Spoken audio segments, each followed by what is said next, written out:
आज हम बात करेंगे एक ऐसी पर्सनालिटी के बारे में जो कि इंडिपेंडेंट इंडिया के पहले ऐसे शख्स हैं जिन्होंने फील्ड मार्शल का रैंक अटेन किया। फील्ड मार्शल मीन्स अ 5-स्टार जनरल ऑफिसर रैंक, यानी कि आर्मी का सबसे बड़ा रैंक।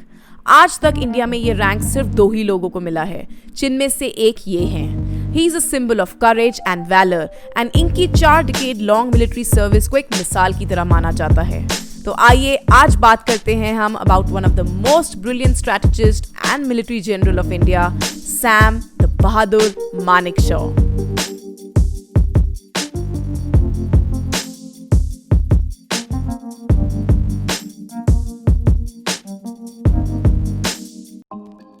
अगर आप हमारी वीडियोस को पसंद करते हैं then do subscribe to our channel, और अगर आप ऑलरेडी सब्सक्राइब्ड हैं then your support is deeply appreciated.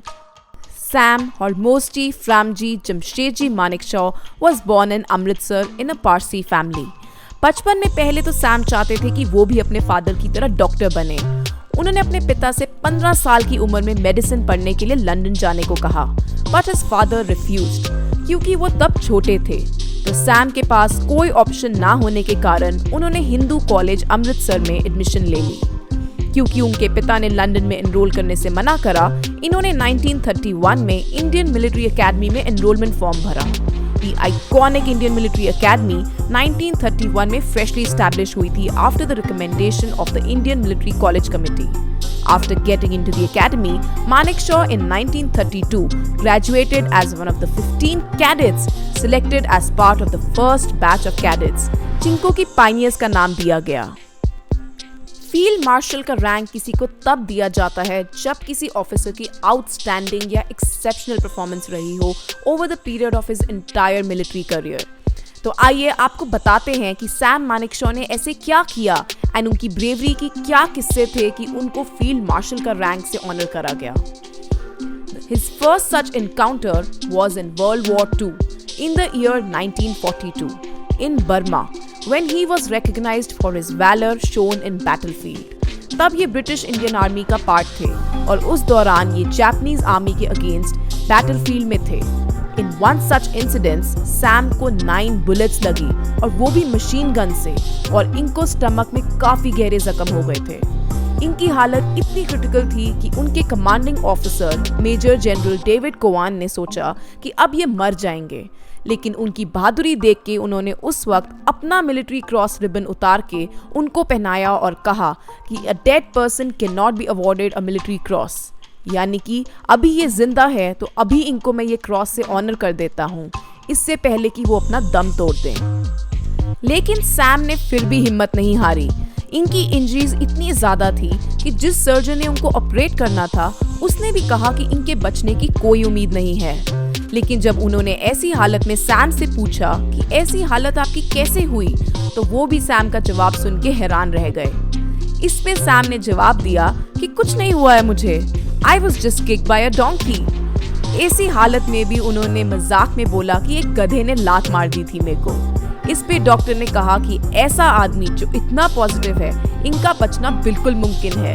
And he did Indeed survive this grievous attack. Manekshaw की अनडाउटेडली सबसे बड़ी contribution towards the country and वो टाइम पीरियड जिसके बाद उनको लेजेंडरी स्टेटस मिला was in the 1971 Indo-Pak War for his brilliant tactical decision making and making sure that India wins the war, जब India ने डिसाइड किया कि वो बांग्लादेश को बनाने में मदद करेंगे by going to war with Pakistan. उस टाइम पे पीएम थी इंदिरा गांधी।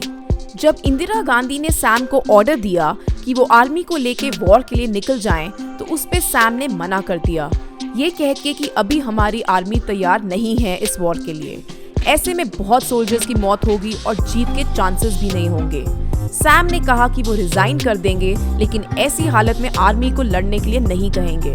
तो ऐसे में इंदिरा गांधी ने उनकी बात मानी और कुछ महीने इंतजार किया। इंडो पाक वॉर शुरू हुई ऑन 3 दिसंबर 1971, जब पाकिस्तान एयरक्राफ्ट ने इंडियन एयरफोर्स बेसिस को बॉम्ब किया। तब सैम के कमांड पे इंडियन आर्मी ने अपने ऑपरेशंस शुरू किए। जो जंग 1 से 1.5 महीने तक चलनी थी, वो सैम ने 13 दिन में ही जीत ली। इतने कम दिनों में सैम ने पाकिस्तान का इतना बड़ा एरिया कैप्चर कर लिया और एंड में पाकिस्तान को दम तोड़ना पड़ा और पाकिस्तान आर्मी ने सरेंडर कर दिया। इतनी बड़ी विक्ट्री के बाद भी जब पीएम ने सैम से कहा कि वो Dhaka, which is the capital of Bangladesh, वहां जाके पाकिस्तान फोर्सेस का सरेंडर एक्सेप्ट करें, तो उस पे उन्होंने ये कह के मना किया कि ये ऑनर ईस्टर्न आर्मी के commander lieutenant general Jagjit Singh Arora को जाना चाहिए। सैम को चिंता थी कि इंडियन आर्मी पाकिस्तान के लोगों के साथ गलत बर्ताव ना करे, तो उन्होंने अपनी आर्मी को कहा, व्हेन यू सी अ बेगम यानी कि Muslim women, keep your hands in your pockets and think of Sam. और उनकी स्ट्रिक्ट इंस्ट्रक्शंस का रिजल्ट ये निकला कि रेप और चोरी के केसेस ना के बराबर थे। सैम की आर्मी उनको बहुत इज्जत देती थी और इसलिए उनकी बात का मान भी रखते थे।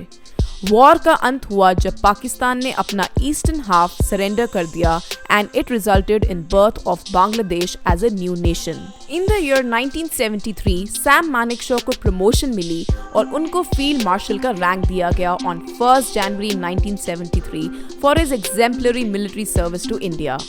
इसके अलावा सैम को अपनी सर्विस के लिए पद्म विभूषण भी मिला इन द ईयर 1972 और वो गोरखा सोल्जर्स के बीच काफी पॉपुलर थे, तो उनको उनकी तरफ से honorary general of Nepalese army भी बेस्टो किया इन द सेम ईयर। एक स्टोरी है जो बहुत कम लोग जानते हैं कि at the time of partition Manekshaw and Yahya Khan, जो कि पाकिस्तान के 3rd प्रेसिडेंट थे, इन्होंने साथ में काम किया हुआ है on the staff of field marshal sir Claude एफ्लिक।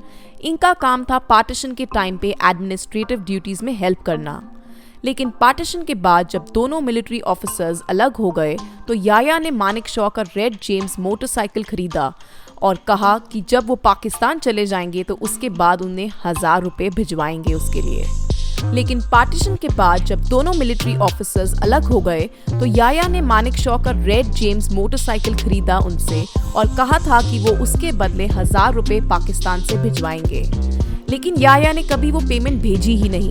तो जब 1971 इंडो पाक वॉर में इंडिया की विक्ट्री के बाद जब इंस्ट्रूमेंट ऑफ सरेंडर साइन हुआ, तो मानेकशॉ ने ये कहा कि याया ने कभी मेरे 1000 रुपए तो नहीं लौटाए, लेकिन उसके बदले अपना आधा देश दे दिया। सैम मानेकशॉ जैसे बहादुर ऑफिसर की मौत हुई निमोनिया की वजह से in the year 2008 at the age of 94 and he left behind his legacy for others to get inspired from his sacrifices and his stories of courage and valor for India. उनकी art of strategy in a battlefield अभी भी premiere military school में demonstrate करी जाती है, which shows his brilliant acumen and understanding about the art of war, जिसकी वजह से उनका नाम मॉडर्न इंडिया की हिस्ट्री में as a military general and war hero inscribe हो चुका है।